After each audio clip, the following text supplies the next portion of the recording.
Hi, Tim Sheen with World's Best Meats.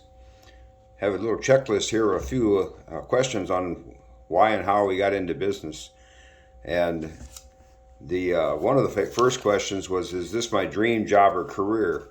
And when I started 40 years ago, it was the only career that was an option. There weren't many jobs to be had, so I had to feed myself, and I had to find something that people did want, and then that's how it started. And I found out I was really ill-equipped to be an employee. I really like being independent.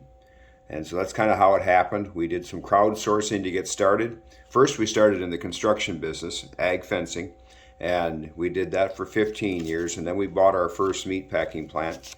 And then 4 years after that, we built our second meat packing plant, making beef jerky exclusively.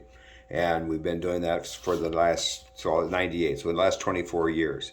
And just recently, we reinvigorated our construction company, so we're doing that again too. How do we raise funding? We did crowdfunding mostly when we first started. Uh, Friends and relatives always helped us out to get us started. Uh, and generating new ideas. Well, in the construction business, I did a lot of studying. I was for ag business, so we studied all the experts of the day and how best to humanely handle livestock, and then the physics of the design and such on building fence. In the meat business, we did a lot of traditional focus groups where we gather people together and say, hey, what works and what doesn't. Um, that's kind of how we handle the new ideas. Advice to new people getting into it, I guess the best advice I can give there is mentorship.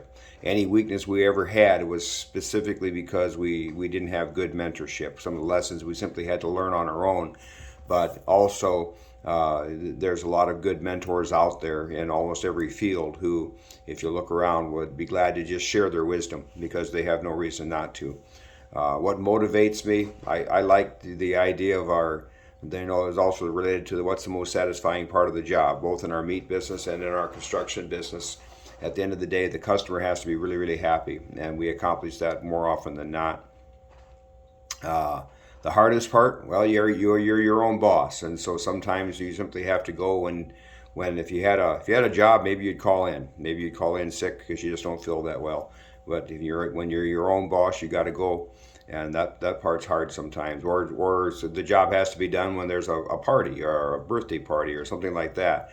Inversely, sometimes the best part is if the work is pretty well done, you can take that day off. You can take a Tuesday off.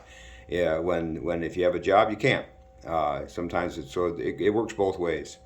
Um, so that's the most satisfying part probably of all my jobs is watching the sun go down of an evening, and the client comes out with a beverage of choice and sit there in the back of the pickup truck and watch the sun go down and complete the day. That's really awesome. It really is. The question here: who was my greatest inspiration?